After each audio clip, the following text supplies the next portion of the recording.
Learn from me. Don't put glitter all over your face, because now here we are days later and I'm still finding this ish everywhere. Oh no, it's like sparkly dandruff. No. It's just constantly flaking. I was working out yesterday because, I've been trying to get, with my strength training and whatnot. And I'm there and I'm working out. Wait, and that's why you put glitter on? No. to go work. What class are you going to? Aerobics? What's going From on over 1985? Yeah, let's backtrack a little bit. So, Bert and Amanda's birthday rave was Saturday night. And granted, it started at 6. I was peacing out by 10. But, we made the most of it. And Amanda had this glitter paint for your face. And so I had like these giant chunks of glitter on my face. And it is all over my house. I was at the gym yesterday and my trainer, Jamie, is like, so what's up with the glitter? What were you doing this weekend? And I was like, I swear I wasn't at Magic City. I know that's what it looks like right now, but that's not what I did. And I just opened my computer to start the show, and there's a little piece of glitter in there, and I'm like, it's never gonna go away. It follows you for like a year. All right, Mo, welcome back. Thank you. We're looking forward to hearing here in just a little bit how your weekend went, because I know you were traveling from one side of the country to the next. Yeah, it was a lot, man, to go from LA to New York in one weekend. I never want to do it again. Yeah. I will say that, but it was fun. It was a lot of fun. Good to be around family. Good to celebrate my sister. It was a good time.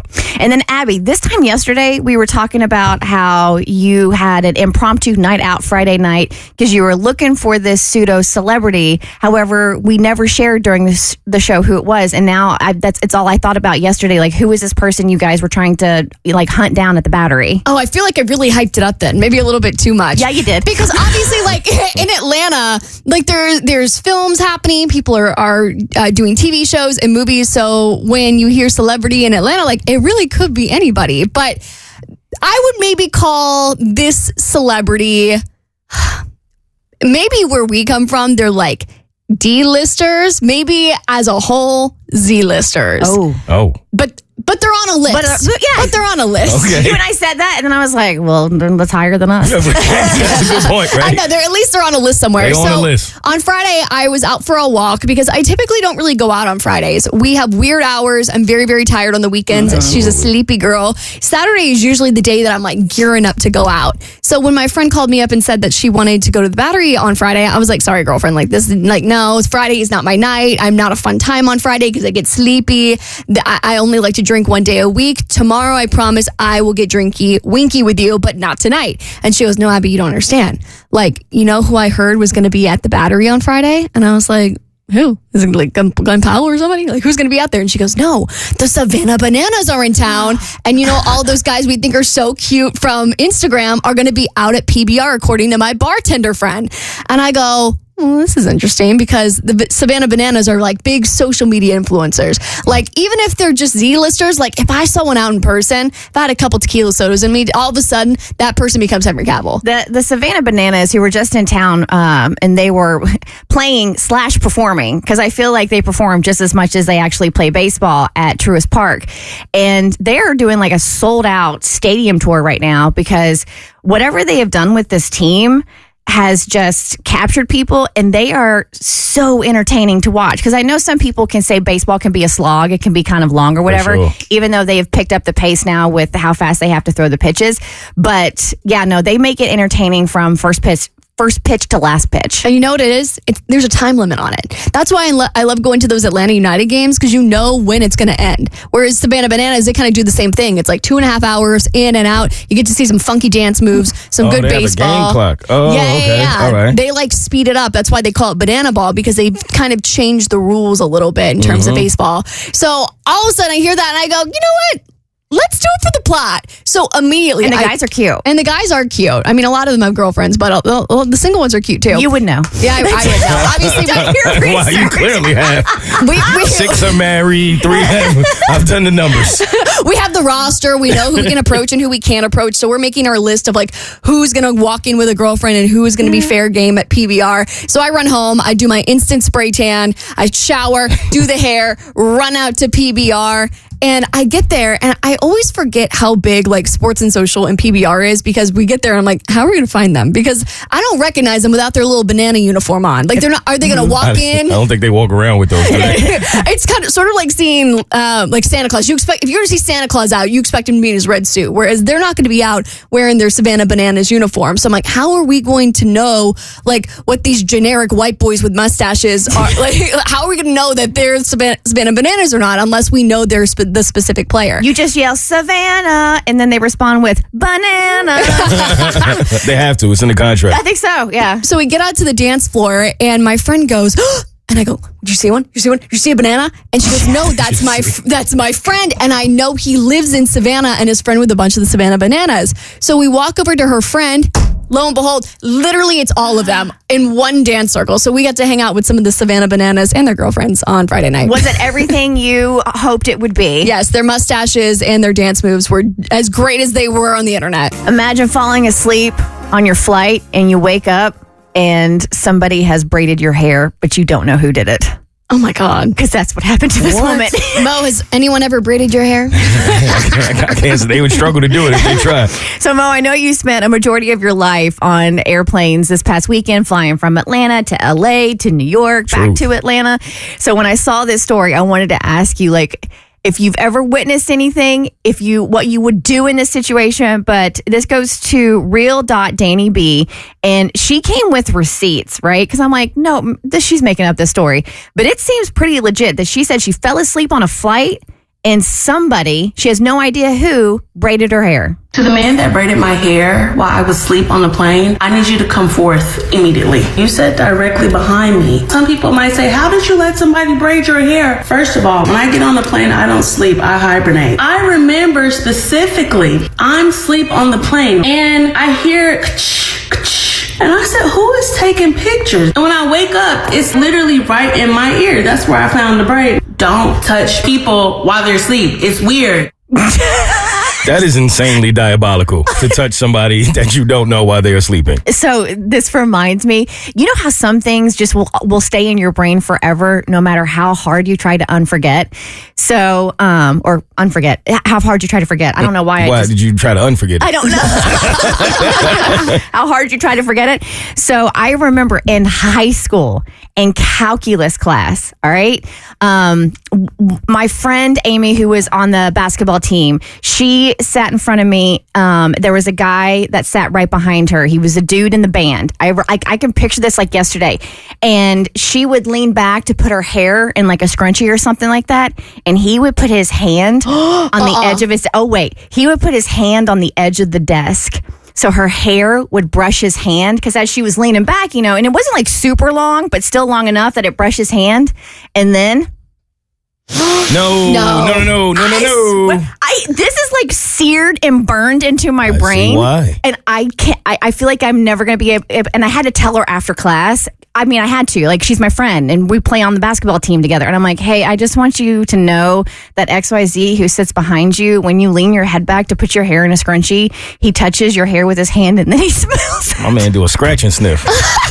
That is a violation. I would also like to unforget that. Yeah. So, hey, listen, if I have to unforget it, you have to unforget it. All right, so Mo, tell us about your whirlwind weekend. This was a lot going on this weekend.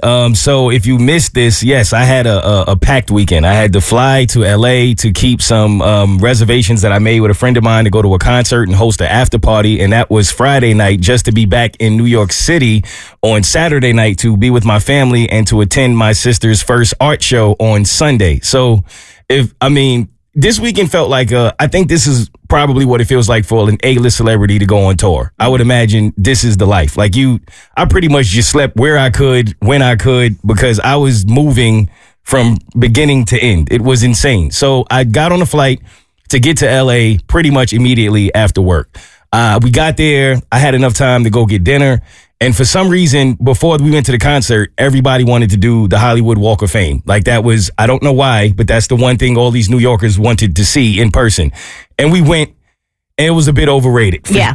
I mean, it's like so overrated. It's cool, but to go out your way to go see it, when you see it, it doesn't really do what you think it's going to do. Because you're just looking at stars on the ground. That's literally it. They're not as clean as you think they are. Like, people obviously walk on them every day. I was like, this is all of the things we could have done that we had this 2-hour window. This is what these grown men chose to do. So I'm like, okay, cool.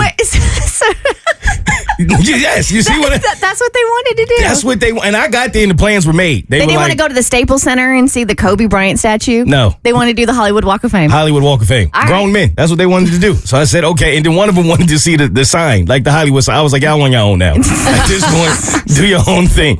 After that, we go directly to the concert. And then after that, we go to the after party. And by the time we got to the party, it was fun. It was a good time. It was nice to meet with a lot of different people that you know from music and that you grew up listening to, because it was more like an older vibe of like 90s and early 2000s artists who were there. But I feel like we would have had so much more fun if we weren't hosting it. That was like, because hosting it kind of kept you away from the party, whereas everybody in the party was mingling and getting to it. And we're always constantly worried about who's coming up next to perform and who's doing this. So it was fun. I'm glad I did it. We made a couple connections and we got some things lined up. So it was worth it. Because it's a job, man. Like, you're working. That's what it is. And the party was a great party until at some point someone started urinating in the middle of the dance floor. Who? Random guy. Never seen, don't know who this guy is. Was he that zooted? Yes. I mean, I'm talking about he just, middle of the floor, just pulled it out, just started getting it. And I don't think in his mind, he knew where he was. Because he's looked so comfortable. Just as everybody is like, you can see people starting to move. He got kicked out, right? Oh, absolutely. Yeah, it was bad for him when security got their hands on him. I'm sure he realized where he was then. But I've never seen anything like that. Did you see anybody famous at the party, or did you sign an NDA and you can't say anything? I can't say anything, but there were famous people there, but I'm not going to front like it was, there was probably one person there that would be like, wow. But most of the people there were like older artists. I mean, if you listen to a lot of R&B or hip hop in the 90s, early 2000s, you would know a lot of the people that were there. Okay. Oh, we're talking during the commercial break and you're telling me who was there. I'll give you the rundown. Yeah. So after that, I got to immediately, I go from the after party to the airport, get right back on the flight. Jealous of the fact that night? Because the party went into, because remember, it's LA. Yeah. So it's like the time difference. By the time the party ended, I was on my way to the airport because, I was leaving that early. So I get there. Flight gets delayed, of course. I thought of y'all because I was like, y'all said something was going to happen. Classic. And I was waiting for it. No, I didn't say it was going to get... Bert said something was going to happen. I just said your buddy was going to make it so that you guys missed your flight on the way out. Yeah, which thankfully I was traveling back by myself, so he couldn't do that. So it was delayed, but it wasn't so bad. It's just that by the time I finally got to New York, the family had already been together, and I had missed a lot of that day. So I got there, I went to see my grandmother. That was the only time I could see her. And then I got to sleep for a couple hours, had to get back up because my sister invites me to the show, but then no one told me that she was going to need help, like setting up. So I'm thinking I'm showing up late. Nope, we got to get up early, help her get her stuff to the show, which was cool. So we handled that. I made a list of 5 things I saw in New York City in 3 hours, just so people who have never been to New York can get somewhat of an understanding of what New York City is really like. This is what I saw. First off, I saw a man walking a bird.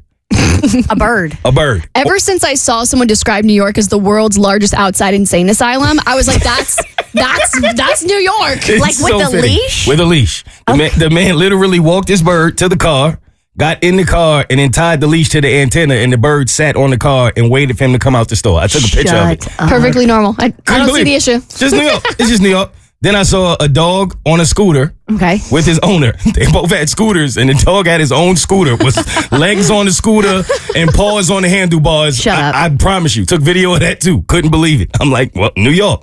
I saw a man who was on a bicycle, and he had his dog behind him in like a basket, and he had a handle of Hennessy in the front. I guess the man was just riding. I don't know.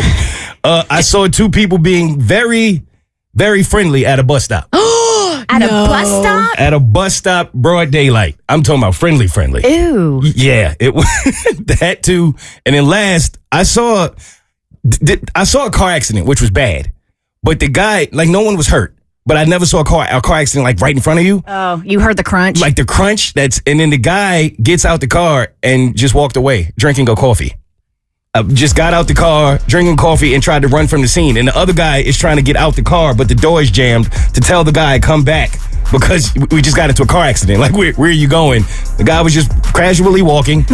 And then from there, I went to my sister's show, and it was amazing. It was the least entertaining part of the trip because it was so normal. But she was great. She actually sold more paintings than anyone there. Shut up. Yep, Awesome. she sold the most paintings of everyone there. I mean, like, people were coming to her table so much that she didn't have time to breathe. She was so overwhelmed, but I told her that's a good thing, and this is all a part of her journey. So I am super proud of my baby sister. Oh, man, she's stupid talented, but it's not. It's one thing for your family and friends to tell you you're talented, but when strangers come up and want to buy your stuff, then all of a sudden you believe it. It's a whole nother thing. That's true. Producer Jackson, you're taking your segment a little too seriously, friend.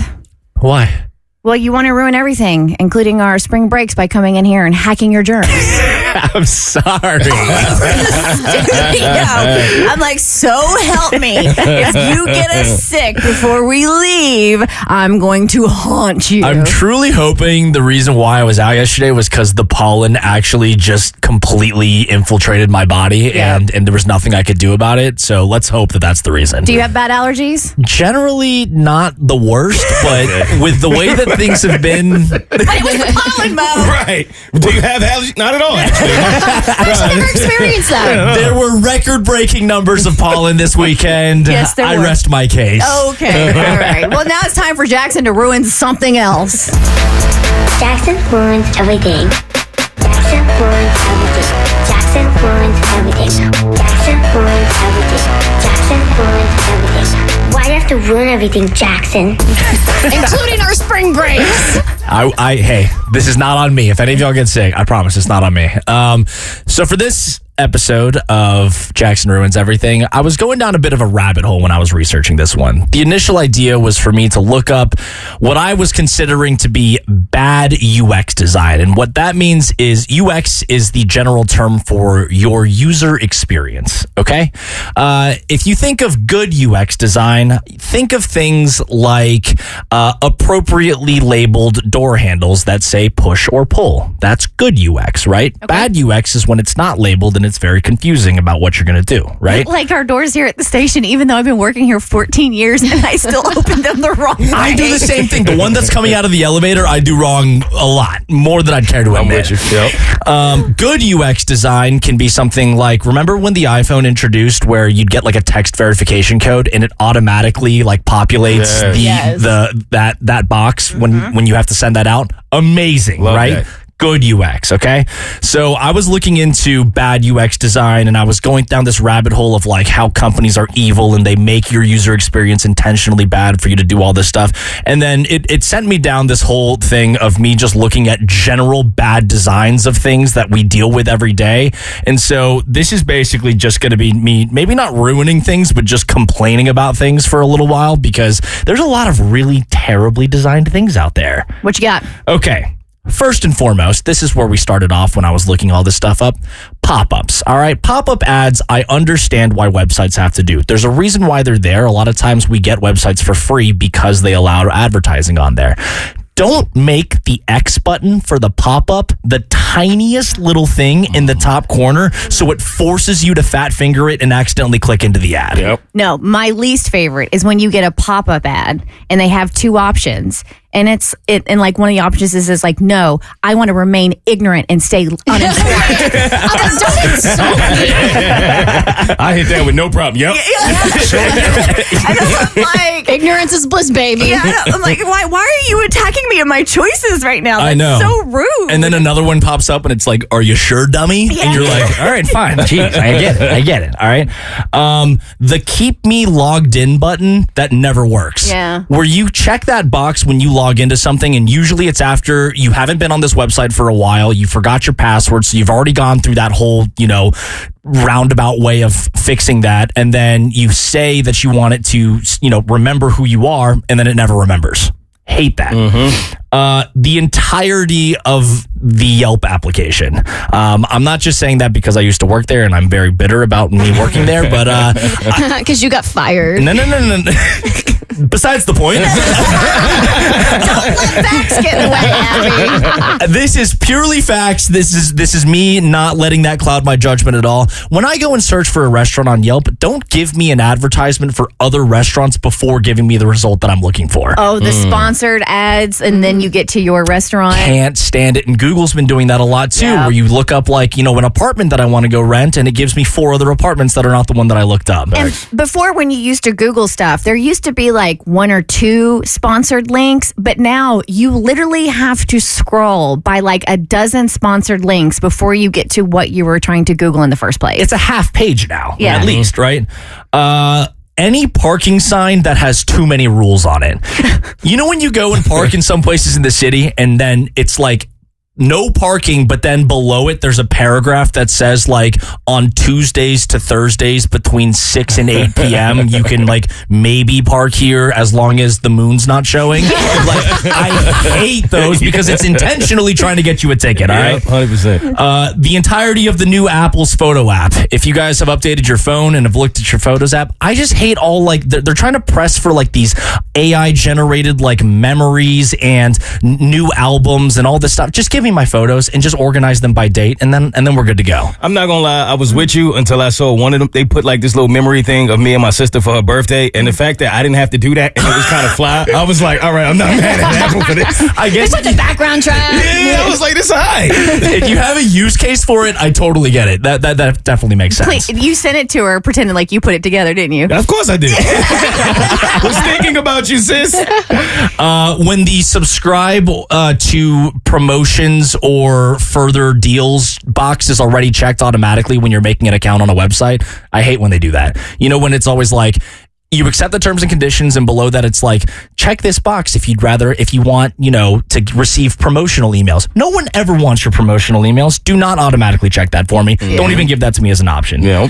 And the last one that I have is when you're on page 12 of an online shopping, and you've gone through a lot of stuff, and you click into one thing that you're maybe interested in, and then you hit back, and it brings you all the way back to the first page.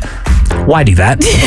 What's up with that? Abby, have you recovered from the fact that you thought we were on vacation this week, but we're actually on vacation next week? You know, it's funny. I wasn't thinking about it until you guys brought it up again. And I had to relive my stupidity. Well, Mo wasn't here today. Yeah, I missed this. Or yesterday, sorry. Mo wasn't here yesterday, so I wanted him, because he asked you how your weekend in Charleston went, but you weren't able to go. It hurts the most coming from Mo, because Mo's always going to cool places. So he goes, Abby, did you go anywhere cool this weekend? And I go, no, Mo. In fact, I had to cancel my really fun girls trip to Charleston, where I was going to stay at one of my bucket list hotels and eat really good food and drink a lot of wine and sit on some rooftops and shake some booty.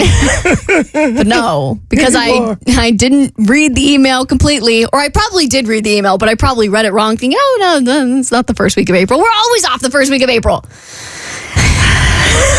It's going to be a much different week for you than the rest of us. Well, so then I asked her, I'm like, all right, so what are you doing next week? I'm bopping around Atlanta. I'm going to be a tourist in Atlanta. Oh, okay. I'm going to go to the Beltline. You know what? I am excited because I have been wanting to check out some new coffee places on the Beltline. Of course, yeah. So that'll take up my Monday. Right. Afternoon.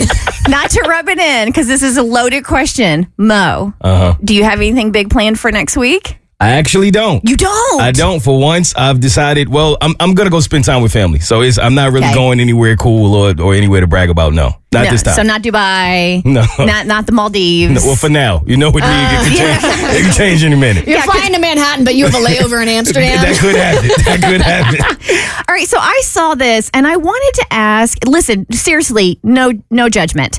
But I am curious if there's anybody listening who schedules worry time, because I saw this article and it's 1 in 10 young adults schedule dedicated worry time in their daily routine. So there was a survey of 2,000 general population Americans, and they revealed that 10% of younger Americans, so we're talking Gen Z, millennials, they schedule a specific time in their day to worry.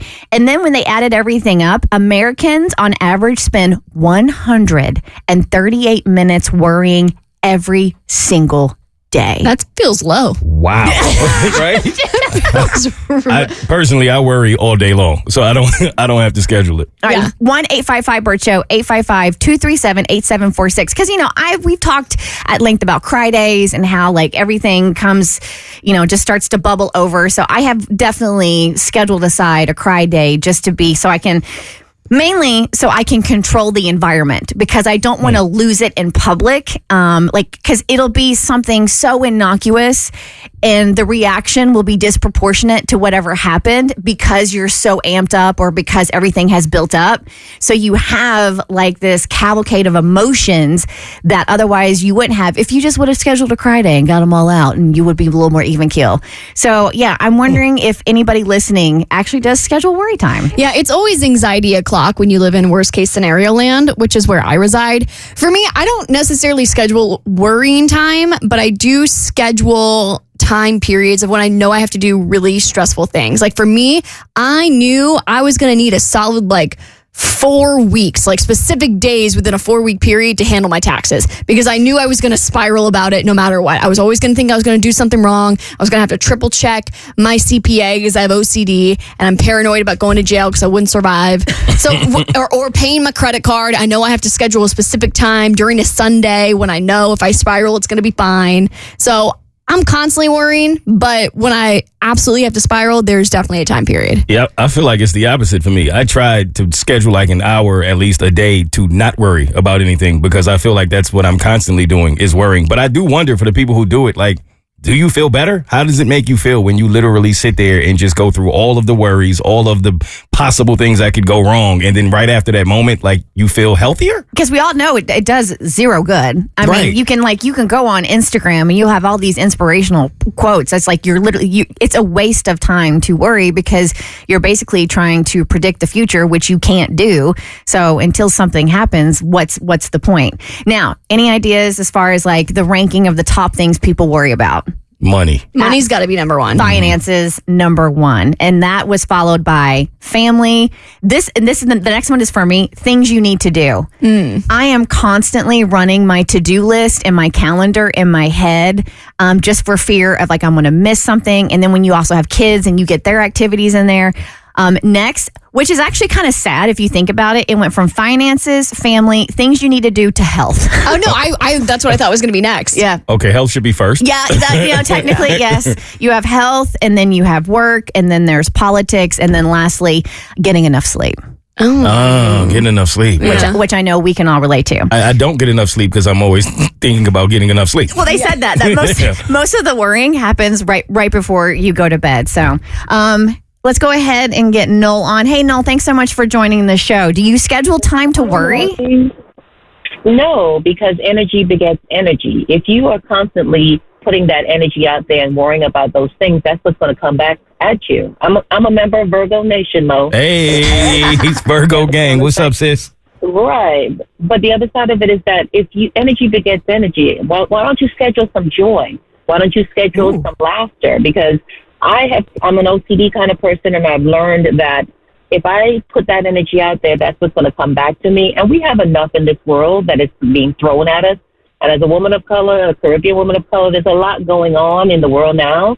But at the ending of the day, I'm going to love on y'all. Right now I'm giving y'all the best energy ever. I'm not going to schedule to worry when the world is falling apart. I'm going to schedule the joy in my life. I'm going to schedule the love in my life. I'm going to get in my garden. I'm going to laugh with my coworkers, and I'm going to send great energy out there to you all because you deserve it. So don't schedule worry. Just be in those moments, because energy begets energy. So this energy that I'm giving y'all this morning, throw that worry away in the trash can, my love. Throw it away. First of all, can you call us every morning? Please. we need this. Let this wash out. No, I'm so glad you called. I actually feel the goosebumps. I'm feeling your energy right now. I can say that honestly. And this was a last minute addition to the schedule. This was not planned to be talked about right here. That's called kismet. Yep. You know what I'm saying? Because energy. As you're talking to me, I can feel the coming across, and I'm am I going to get through? Because I'm what is the story we're telling ourselves? Every morning I wake up and say, what's the story I'm telling myself today? What am I going to be today in the world? And you got to be the best version of yourself for you. This is from somebody who grew up in a bipolar family. that, they're like, what's going to happen today? And I've just learned to give myself some grace, and that's what we need right now. But I love you all dearly. I listen to you. I've been listening to you all for years. Let's schedule some joy. Let's schedule some goodness, because we deserve that in our lives. Man, we love you too. I love you back. Wow. See?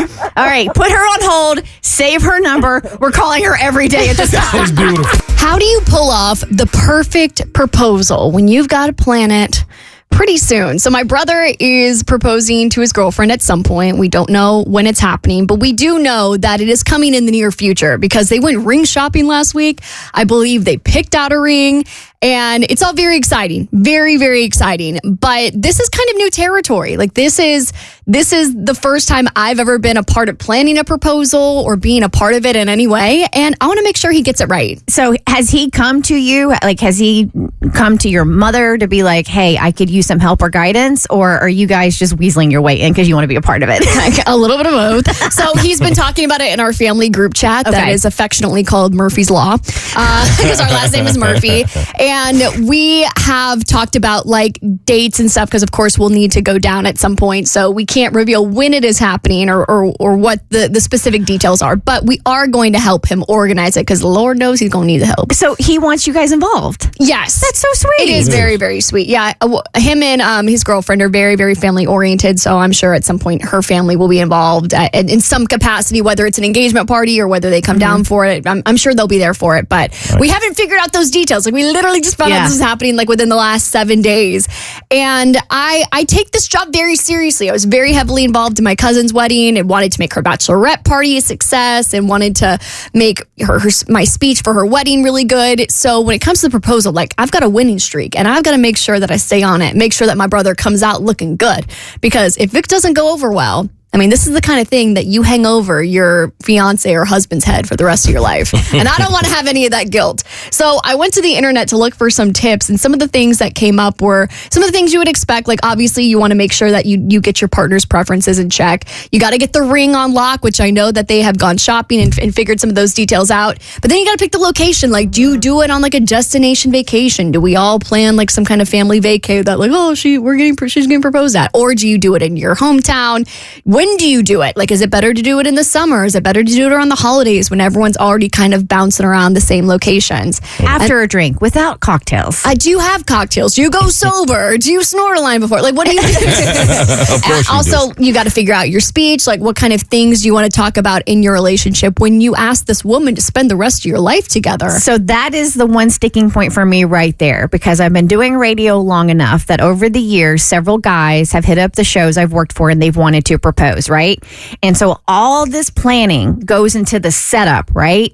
But then they got on air and they bombed because they didn't plan anything that they were going to say. And I'm like, the words and what you say are the most important part, not like the whole setup, like where you are, exactly how you're going to do it. If it's, on a big screen, if it's, a sky writing, whatever it is. But in all the years that I've been doing, helping out with proposals on air, the guys have always dropped the ball when it comes to what they were going to say when they actually proposed. And I'm like, did we not put any thought into this? Clearly not. You should be able to speak from your heart that moment, you would think, but you can't trust them to do that. Well, I agree, but also at the same time, like you get so nervous because I remember when my husband proposed to me, like he was actually like shaking. Really? What? Yes. And he knew you were going to say yes. Like, For y'all sure. talked about it. And he remembered too, because like when he proposed, he looked at me, he says, I already know I'm going to spend the rest of my life with you,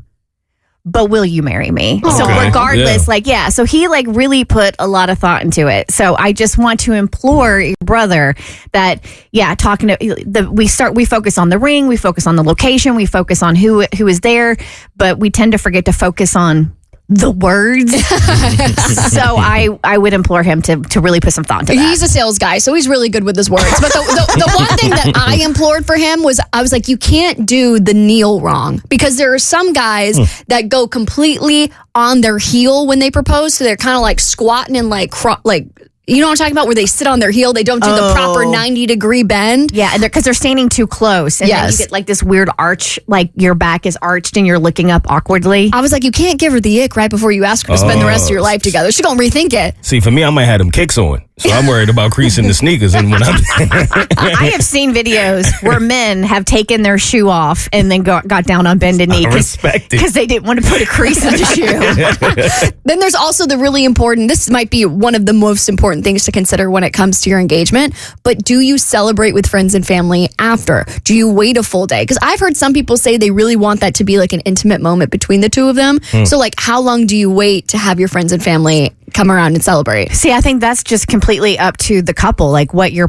personal preference is. Some people, they sound like they're very family oriented, so I would see them wanting to celebrate immediately, whereas some people like to sit on it for at least 24, 48 hours so they can just kind of bask in the glow of being engaged and only the two of them know. Yeah, because I could definitely see me and my lady being split on that. I would want to spend time with family. She would not. Really? She would want it to be one-on-one time for sure. Well, good thing you don't have to propose to her. Yep. Well, if you have any tips and tricks for me, please let me know at the Abby Murphy on Instagram. Would love to hear from you. All right, we're getting a Bert Show listener on the line. Her ex-husband's new fiancé has been spreading mad lies about a situation on Facebook, and she is ready to share her side of the story. She emailed us. She's like, can I use your show? I need to get some stuff off my chest. So we're going to let her take the mic here in just a second. I have to remind you guys, though, today is April 1st. So it is April Fool's Day. If you somehow missed it, last week we pulled an epic prank on Bert Weiss. He thought he was interviewing Post Malone. Little did he know he was interviewing Bert Show listener Jimmy, who doesn't have a left hand. We brought Jimmy back in yesterday, Mo, so he could share like his side of the story as far as like his perspective of how everything went down. Yeah. So here's the thing, you guys. There is a 3-minute video up on YouTube and at thebertshow.com, but we also are posting the full interview, the full prank.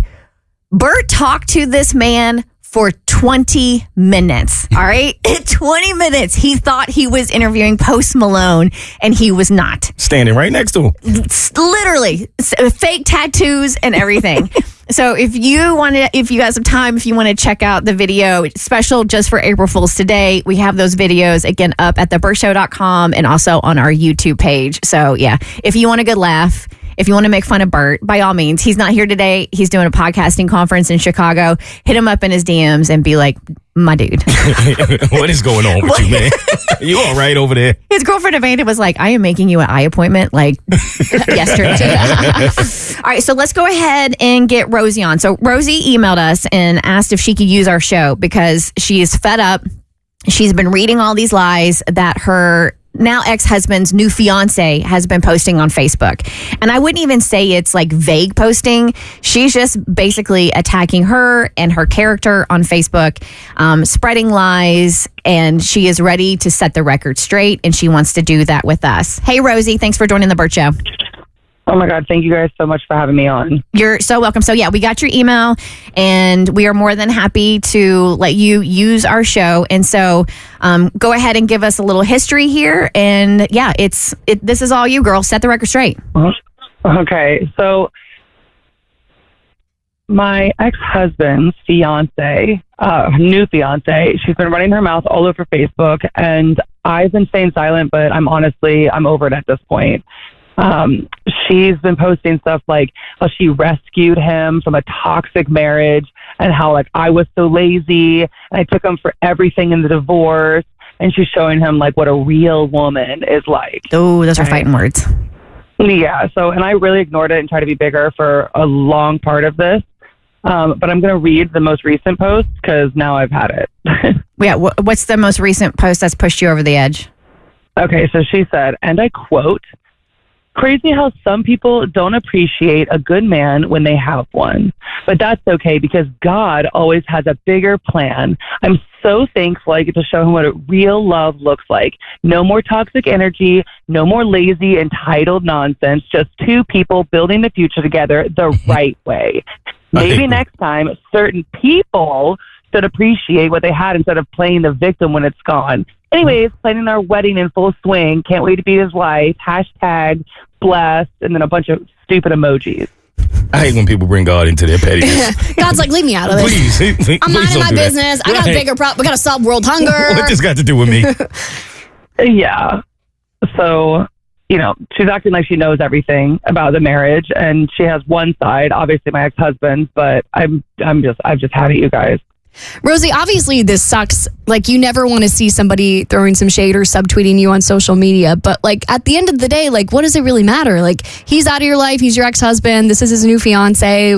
Like, how is this really affecting you? For a long time, like, it wasn't, but it's just like, I think my truth deserves to be heard at this point too. Like, the stuff that he's saying is like that. Obviously, I guess he's telling her is just completely wrong. Like that I'm lazy, that I'm entitled, when the honest truth of the reality of like why we're not together anymore, I worked 2 jobs while he stayed at home on the couch all day. I paid the majority, if not all of our bills, all of the time. He couldn't hold a job down, so he was always just at the house. And then he didn't even like help do like cleaning around the house. Like, I paid our groceries, rent, both of our car payments, and he just always gave me an attitude, and I just kind of finally had enough. And, and he just keeps saying, like, I guess that I abandoned him. And I just, honestly, I was fed up carrying all this dead weight. And I feel like so betrayed that, like, he's painting me as, like, what he did to me, I get where you're coming from, and I know it's easier said than done, but I'm with Abby on this. I just feel like once you put something behind you or someone behind you, to continue to allow them to affect your life in this way is you allowing them to win. Like, going back and forth, especially online, it's never going to win. The lies are always going to overwhelm the truth, and people are going to believe what they want. And as much as you feel like you can probably get your truth out there over hers, it just ends up being a waste of time and a waste of energy in the end. But does it feel good, Rosie, to like stand in your truth and like finally let people know, hey, this is my side of the story, and this is what I dealt with? Because like, I've been the bigger man like this entire time. Like, I haven't said anything. I haven't told people like all of this about him at all. Like, we divorced, and I didn't run my mouth and wasn't saying that he was doing this, he was doing that, da-da-da-da. We just had a divorce, and apparently this woman has taken it upon herself to make a smear campaign against me, and I'm just over it. All right, so you've got it off your chest. Are we feeling better? Like, how are we going to proceed from here? Oh, once you guys post this, I'm going to post this on my Facebook so that she can see it and everybody else hears my side of the story. Oh, I ain't mad at that. Yeah. now I feel like, God, why are you bringing us into this? We are in the middle of it, are we? I want nothing to do with this. Sorry, you're guilty by association. If she's using God and you're using us, I think she has the upper hand. All right, so Rosie, after the podcast gets posted, you're just going to share this to your Facebook page. Absolutely. No context. I'm just going to post it because enough people know both sides of us and everything. So I'm just going to let them decide. Thank you for the advice, but I am definitely posting this. Yeah, you're just, I can hear it in your voice, girl. You are like, done. I'm done. It's just pathetic at this point. All right. Well, I hope you feel a little bit better. You feel a little bit lighter. And, you're going to post this today. And I do agree with Mo and Abby as far as like, let the past be the past, but it's really hard when every day it's in your face and somebody is saying something that's not true about you, and you just want to scream from the mountaintop like, no, this is my side of the story. But I feel like you post this and then you just wipe your hands clean. Well, your hands aren't really clean, but you wipe off your hands as best you can, and then you walk away. Clean enough, man. At least what I'm saying is the truth. And by the way, when that comment section goes off, you got to call us back and let us know. Don't you worry. I will let you know. Rebecca's got her a brand new tongue, and she just test drove that thing on a date. Yeah. All right, so we're going to hear about Rebecca's first date that she's had in quite some time. She'll explain the whole new tongue thing here in just a minute. I got to ask you this first, Abby, because there's a new dating app, and I know God. you. Well, that reaction. I've been off of them for 35 days, and I'm loving it. Not that you're counting, right? Yeah, I have a counter being like, it's been 35 days without male attention. All right, so you have been dating app sober, but there is a new dating app called Tribal.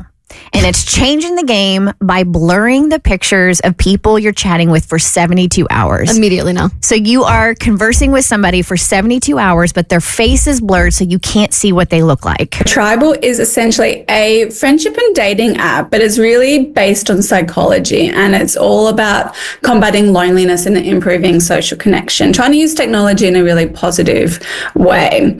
So the profile build and the questions are all around compatibility and values, and that's how people are matched and brought together. And I guess the psychology behind that is having aligned values and really trying to just eliminate that kind of superficial swipe culture. So that was the creator of the app, tribal app, Rachel Harker. So would or would not try, Abigail? Would not try. Now, listen, I know there are a lot of women that would find that appealing, but I think that's the problem, is that that's the kind of app that appeals to women, but the only way you're going to make it successful is if, and I'm specifically speaking to heterosexual women because I think that's a predominant audience for dating apps. The only way you're going to make an app successful is if you have a group of available guys who also want to use it. And the reality is men typically shop with their eyes. But I also think women shop with their eyes too. There are plenty of guys that on paper or emotionally I'd be compatible with. But in my opinion, love might be blind, but attraction is not. And if you're looking for attraction in your romantic relationship, which I think most people are, I think it is just trying to look past something that we think we should get over. We just think that we shouldn't be going after looks or attraction. And I'm not saying those are everything, but I do think constantly dismissing the attraction piece in relationships is not getting us anywhere. So that's a hard no. Yeah, that's going to be a no for me. Very hard, actually. I mean, in this essay, I will. All right. So Rebecca, remind everybody again, how long has it been since you've gone on a date? Oh my gosh. I think it's been definitely over a year and a half. It may be close to 2 years. Yeah. First date this Saturday. It was a big one because, as I said, it's been quite a while, but it's also the first date I've had since battling cancer. So kind of a biggie. A lot on the line, I felt like, or at least I put a lot of pressure on it myself. I talked to you guys about how I was feeling nervous, not because I'm just kind of an awkward person in general, but because I battled tongue cancer. So I have an interesting, unique tongue now. Part of it has tissue from my wrist, which is fused together to my native tongue, which came with a tattoo free of charge. It's like a Franken tongue. It literally is a Franken tongue. I mean, it was just fused together so that I can still use my native tongue. And thank God for modern medicine and science and all that stuff that's way above my pay grade. But yeah, it's a little interesting looking. It's what I would call a curiosity. Okay, so, and you were asking us last week, do I or do I not give this guy I'm going on a date with a heads up about my tongue? And yes. I think we all agreed across the board, and you were not here, right, Mo? I was here the day we spoke about it. Got it. Okay, so I think all of us across the board, we were there's no need to give him a heads up or a text or because I think you were communicating through a dating app because that feels like you're making it bigger and you're putting too much pressure. But if it comes up in conversation, then by all means. Yeah. It's so funny because when I brought the story up, I was like, of course I'm going to message him. Of course I'm going to tell him before the date. That just makes sense to me. And then every single person I talked to was like, do not do that. Don't bring baggage to your first date and make something kind of almost worse than it is. So I didn't tell him. I didn't message him and be like, beware. It's a little spooky in there. My Franken tongue is coming too. Yeah. Okay. But it did make me nervous. It made me really nervous because I just didn't know what to expect once we got there.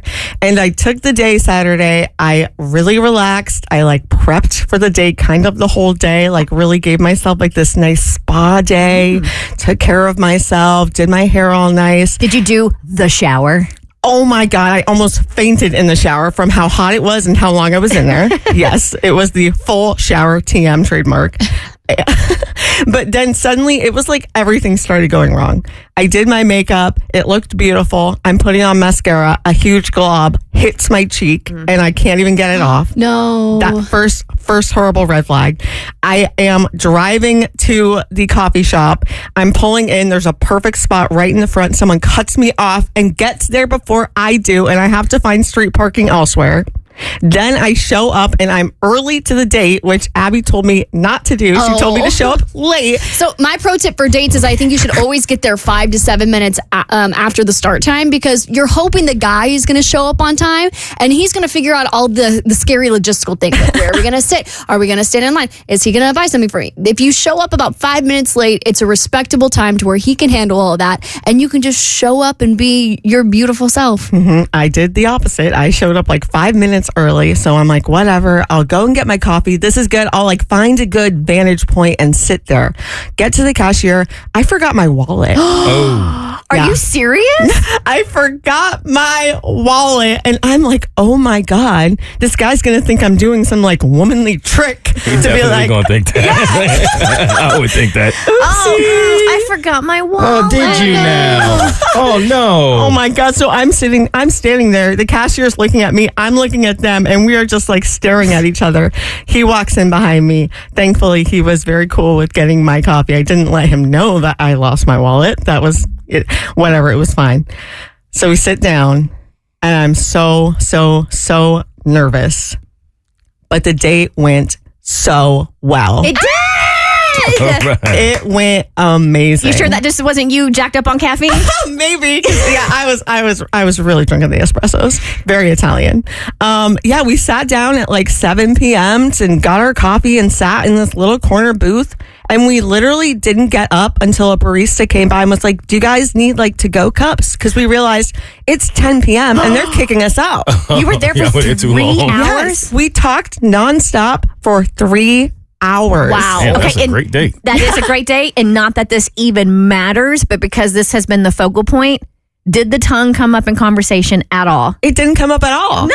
This is such a win. Isn't it so cool? And it's so funny because I kind of screwed up because we were in this little corner and he was sitting to the right of me. So if you're sitting to the right of me, the flap is on display, which is what the little tissue is called. So he could see it. He could 100% see it. He could see the tattoo when I talked. He never brought it up, and he still liked me. He saw it, and he still liked me, and we have a second date today. That's awesome. Congratulations. Her best friend applied for this job, but now she's thinking, yeah, that'd be a pretty cool job. I think I want that job. And now she's contemplating applying for the job herself. That breaks friend code. That's what I'm thinking too. All right, so if you want to weigh in, 1-855-BERT-SHOW, 855-237-8746. All right, this is a short but sweet email, so we don't have a ton of detail, but I do think there's a little bit of morality to debate here. So it just says, good morning, I have an ethical question. One of my tier 1 friends, and for us, tier one, we're in bestie territory here. One of my tier 1 friends told me about a job she applied for. We both work in the same field, and when she described the job, it sounded amazing. She's a great person, but I honestly don't think she has the qualifications to even get an interview. The more I think about it, the more I'm wanting to apply for this job, and I do have all the qualifications plus more. Is it wrong for me to apply? I think it's wrong, 1,000%, especially from a tier 1 friend. I feel like if you would have put a man in this situation instead of a job, right? Like you could see how foul it would be as a friend. She tells you she's into a guy and then now you try to step on her toes and get the guy first. I think it's the same way with the job. If anything, I think you let her go through the process, and if maybe they don't hire her and it's still available, then you can jump in afterwards. But to go and compete with her after she told you about the job, I think that's foul as a friend. This is tough because the state of the economy right now, I know, is pretty brutal. And I know everyone's lucky to have a job right now. And so I think you've got to kind of look at her situation. Is she struggling to find a job? Does she really, really need this position? Or is this just something she's thinking about jumping to? I think there's a possibility that you could talk to her about it. I mean, just say, hey, I know I also think I might be qualified for this job, but if you're happy where you're at, and if this job isn't going to be like some life-changing move for you, I just don't understand why it would be worth it to you unless you felt like you also desperately needed this job for some reason. Yeah, I feel like you sending the email says everything you need to know about whether or not you think this is ethical, because you hit us up. Otherwise, you just would have gone for it, right? Yep. You wouldn't have thought twice about it. But the reason why you're thinking twice about it is because you know you're going to be doing your friend dirty. Like, put yourself, and I think it's always so important, put yourself in your friend's shoes, right? And you tell her about this incredible job that you are so excited about, and you've applied for it, and you're just hoping, wishing, and praying you get it. And then she goes behind your back and applies herself for the job. How are you going to feel? Like, not only how are you going to feel, but how are you going to look at her knowing she did that to you when you guys are supposed to be friends? It's like she sent the email hoping we would be like, girl, go for it. Ain't nothing wrong with that,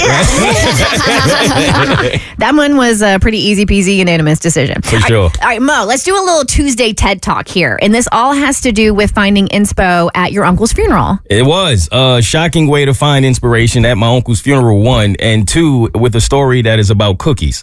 So you can imagine how everybody kind of felt when we have the minister up there, and he's crushing it. He's doing a really great job celebrating my uncle. And then he's like, I want to tell you guys a story that I feel like could be life-changing about cookies.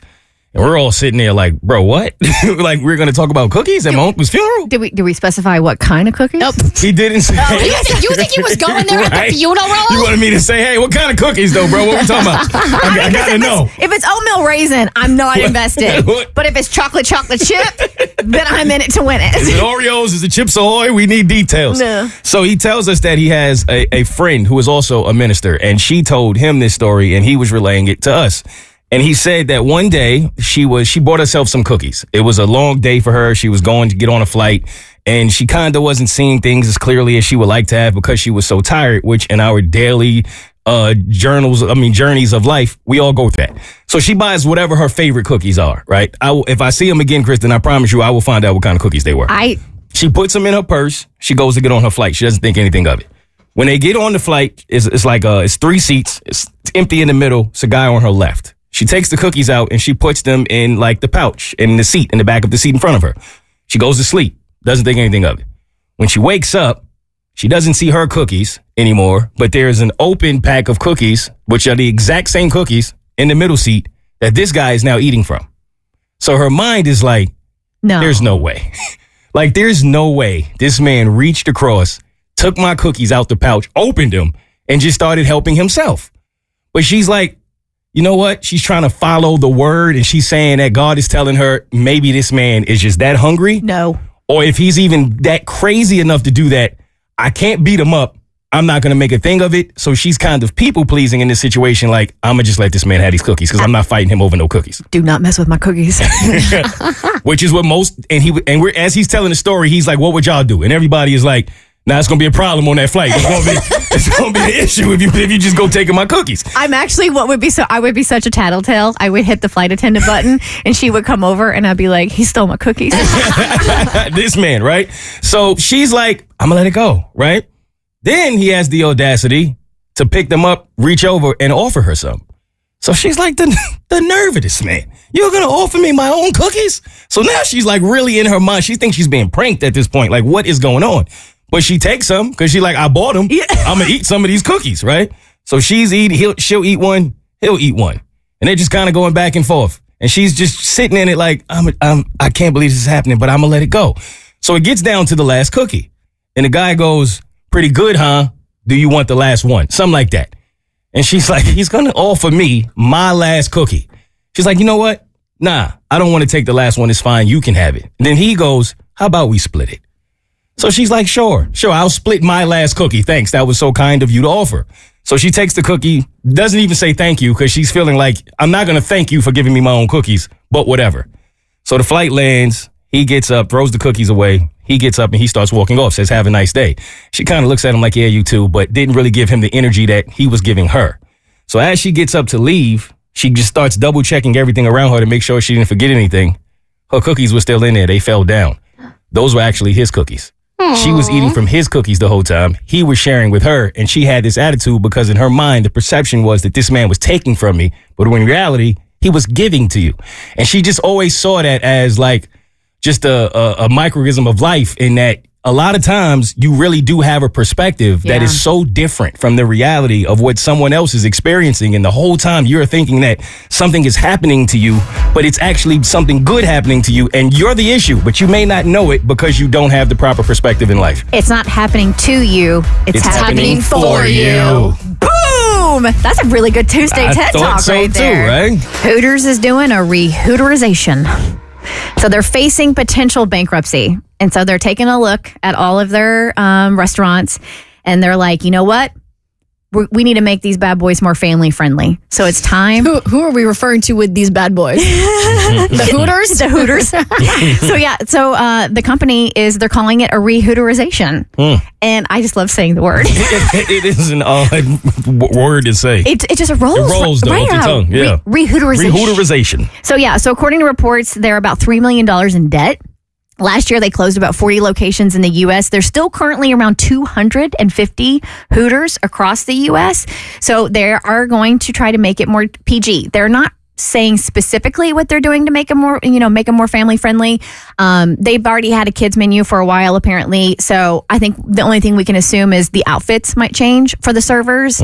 Bikini nights may be on the way out, but they say a re-Hooterization is on the way. So it's really more of a de-Hooterization. Yes. We're de-Hooterizing it. Yes. It makes sense. I remember a time when UFC fights were huge at Hooters, and we would go all the time to watch the fights, but I haven't been to one in over a decade, so they need to do something. See, if we're doing a re-Hooterization, a de-Hooterization, let's do something about the wings. You don't like the wings? I do not. Really? They're too breaded. They are heavily breaded. That's what I like about them. Are you serious? I like Hooters wings. I mean, I wouldn't put them like top 5 in wings, but it's a different wing than you can get anywhere else, which I guess I appreciated at one point. That is true. But I feel like the breading to chicken ratio, breading far exceeds the chicken. It is a lot of breading. I'm just shocked that you can remember the last time you went to a Hooters. I can't remember the last time I went to a Hooters. Kaylee's wife, Erin, had her baby shower there. Are you kidding? Shut up. That's actually great. Wait, that's really funny. We had a vajayjay pinata that was filled with a bunch of mini liquor bottles. At the baby shower? The baby shower. Yeah, I like it. It was pretty epic. It was. Yeah. So funny. So we had a giant table, at Hooters, and she wore one of those T-shirts that has like the fake bikini body airbrushed on it or whatever. And girl, Erin went all out. It was quite fun. But that's the last time I was at a Hooters. Maybe that should be a part of the de-Hooterization program where they're like, okay, have your baby shower at Hooters. Mm-hmm. It was a good time. We had a good time. All right, so Mo, your friend said something that triggered you, and it has everything to do with what he said about marriage. This is true. And it's one of those situations, I kind of let him have it, and I feel bad about it, but I don't at the same time. Did he deserve it? That's what I'm trying to figure out. And maybe y'all will help me, because it's one of those things where what he said, and in the moment he said it, I probably would have had a different reaction had I not already been at this point of being fed up and hearing about marriage over and over and over. And I think he got the brunt of what I really wanted to say to a lot of other people, but it was just the icing on the cake when he said it. All right, so if you had to give us kind of like an estimate, how many times have people talked to you about marriage, like in the past couple weeks? So this is the funny thing about it, right? In my life and in being in a relationship now, no one has ever mentioned marriage to me. It never comes up. It was never a thing. And it just seems like the moment that I came on air and said, not so sure about marriage, right? Maybe not. But for me, it's not like at the top of my to-do list. It's not something that if it doesn't happen for me, I would feel like I missed out on anything, because I just feel like marriage is a lot different today than it used to be. If you're looking at numbers, if you're looking at certain things, I'm not pressed, right? If my lady gets to a point of like, I really want this and need this, then maybe I'd reconsider. But it just seems like ever since I said that, now everywhere I go, everyone wants to bring up marriage all of a sudden. And it's so annoying, right? Because it's like, I feel like if someone says, for example, hey, I don't want to celebrate a birthday, right? I don't want to have kids. I feel like, especially if a woman says it, it's respected. Like, okay, that's her desires, that's her wishes. Let's all leave it alone. Oh, y'all never been around my family. Oh. They're begging me to have kids. I'm like, I would be the worst mother. You think so? Well, oh, sorry. I didn't mean that to be like as a. I thought that was going to be like a ha. No, I thought that was going to be like a ha left funny moment, and then it just got sad. Did it make you feel bad that none of us were like, oh no, you would be a great mother, but we all were just like, You're not wrong. Or we should have jumped in a little quicker and been like, no. Ellie, you'd be a great mom. No, I wouldn't. And I'm self-aware enough to know that. See, and I respect that because that's how I wanted me saying I don't think marriage is for me to be treated. I didn't want everybody to start now, we're marriage. When you said you never get married, we're marriage. Like, if I wanted to talk about marriage every day, I would get married. Like, y'all are making it weird now, right? And it got so bad that I started telling my family, like, genuinely, every single one of y'all, my family, my friends, whomever it is that has brought up marriage to me since I said I didn't want to be married. If I do get married, you're not invited.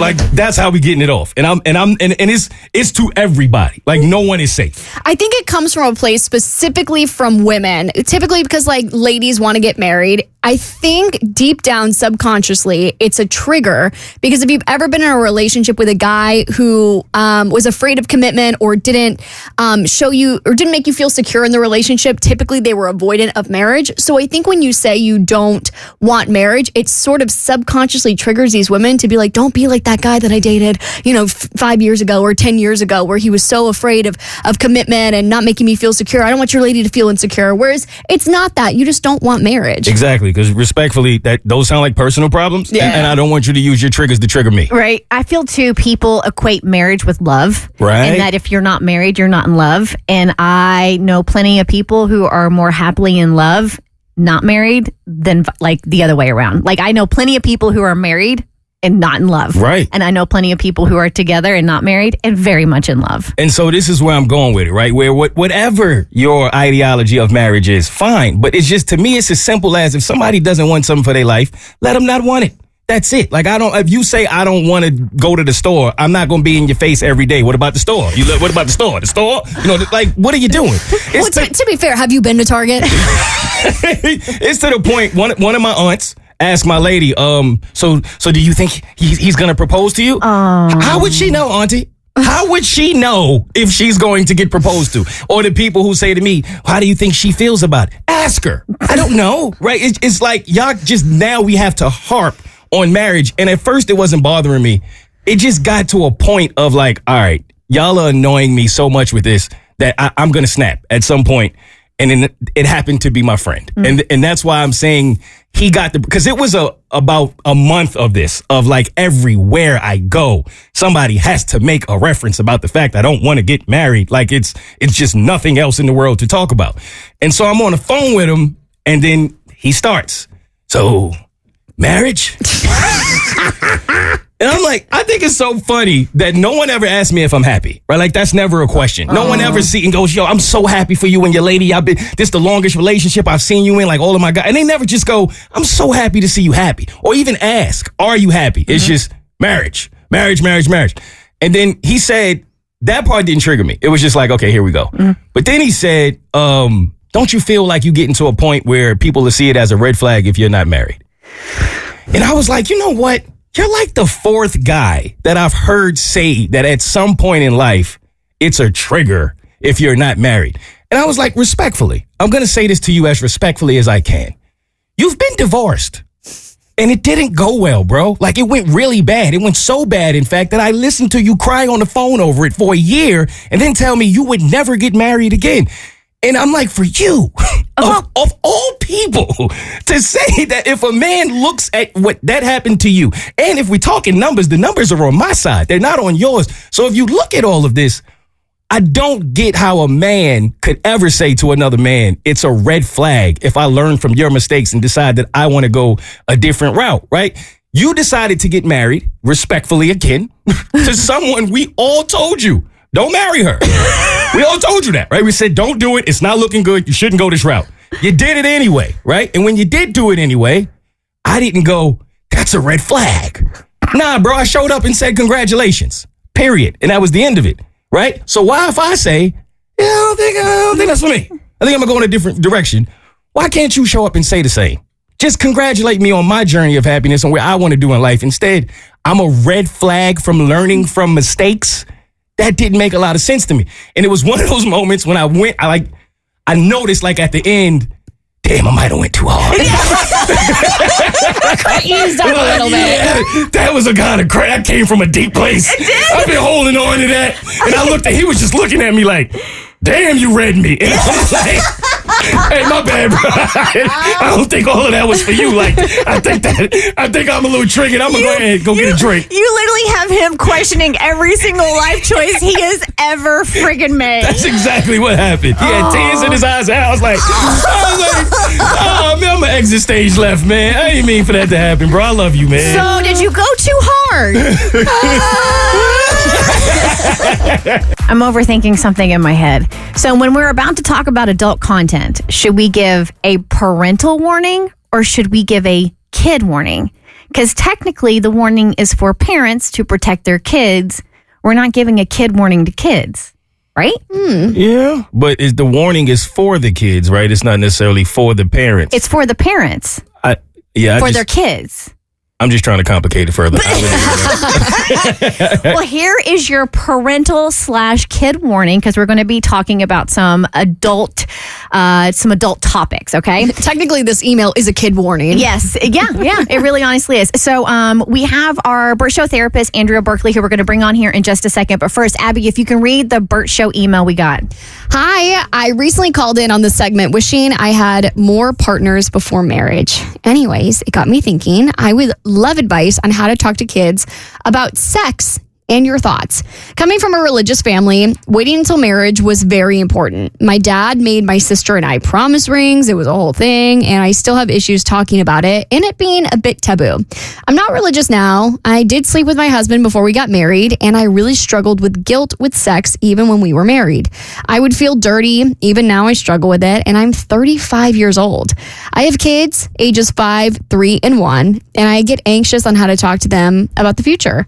I don't want to because I don't want to cause the same shame I dealt with around it, but I do appreciate the importance of sex being a big decision and maturity playing a part. Help.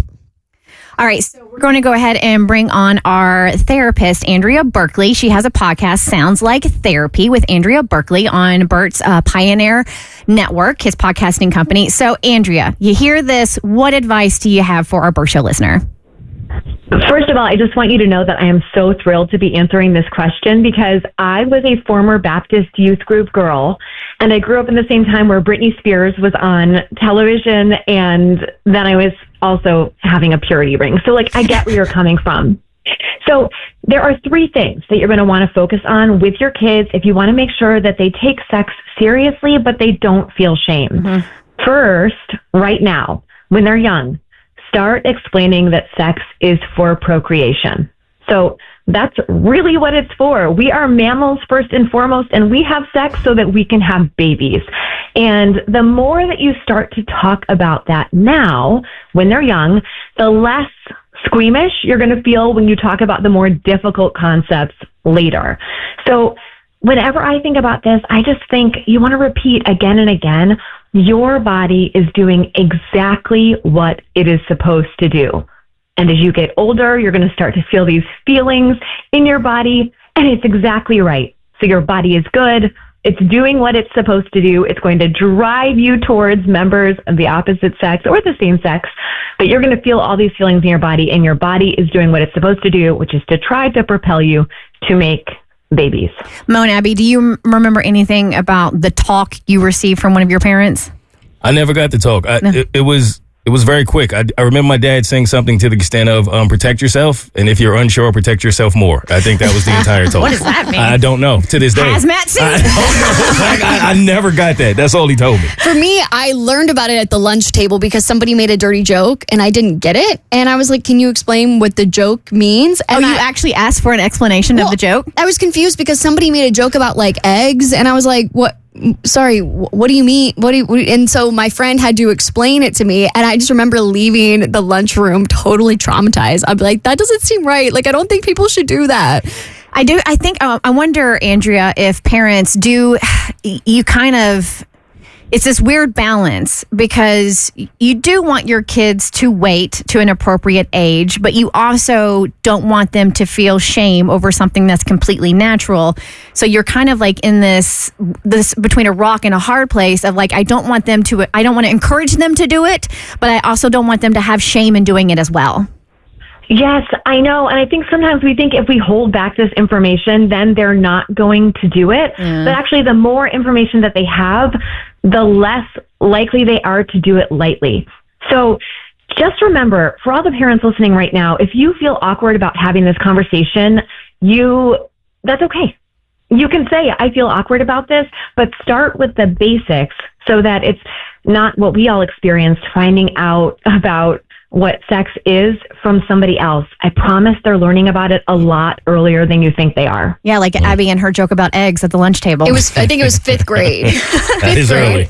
Right. And then Andrea, this is probably a loaded question because I think kids, it's not an age, it's a maturity thing. But when should these conversations start to happen? I'm telling you, with a 5-year-old, you should be talking about what sex is. There is a great book called It's Not the Stork. And listen, we want to start introducing our kids to their bodies. These body parts are not bad. The more we talk about it, the less shame there will be around it. And that preps you for the later parts of the conversation, which are around sex involves bonding. So first we talk about procreation, then we talk about bonding. And this is, again, related to the survival of our species. So we have hormones inside of us that, especially for women, when you have sex, they encourage bonding. For men, you have different hormones, and sex could encourage bonding if there's an emotional connection first. But if there's not, that bonding is not necessarily going to happen. And so what we want to understand is that our bodies give us these messages to bond, because if you do end up with a baby, you need to make sure that for women, that we're obviously invested, like the ship has sailed, but for men, ideally, that they stick around and that they become it's actually territorial around the woman that they're with. So we first talk about procreation, then bonding, and then this is the one that's going to get everybody. Guys, it's awkward. It's so awkward. But as your kids get older, you talk about sex involving pleasure. And when you talk about what sex can be, that is not just something that anybody can do, right? I mean, anybody can do it, but not anybody can enjoy it and make it enjoyable. That pleasure is rooted in safety and trust, emotional connection, and the ability to communicate about what you want. And so when you've got a 12 or 13-year-old and they're like, ew, it's like, yeah, you're not ready for that stuff. You're not ready for that stuff. And, when you talk about it, it needs to be something that's going to be really good. They go, I don't want to do that like willy-nilly with anybody. Mm-hmm. And Andrea, I mean this as just a true compliment. I feel like I just got the sex talk from a parent. So I'm sitting here like, turn her off. I've been waiting all these years for it. There you go. Finally. Yes. In your 30s, you finally got the sex talk from Andrea Berkeley. Yes, I feel the same way. I'm only getting used to this, like this listener, in my 40s. It's so awkward, but we all deserve to feel comfortable talking about sex, even late in life. Yeah. And I think from a parent to parent, a little tip, when you know you're going to have these conversations and you prep adequately for them, just make sure you have a bottle of your favorite wine or favorite liquor to be able to have a drink afterwards, because you might need one. You might, and just own it. Let them know this is awkward, but I want to be awkward with you so that you don't feel awkward as an adult the way that I do. All right. Thank you again, Andrea Berkeley. Her podcast sounds like therapy with Andrea Berkeley. Thank you so much for joining us on vacation, nonetheless. That was so sweet of you. So welcome. I'll be here anytime you guys need me. All right. It's The Bert Show. The Bert Show.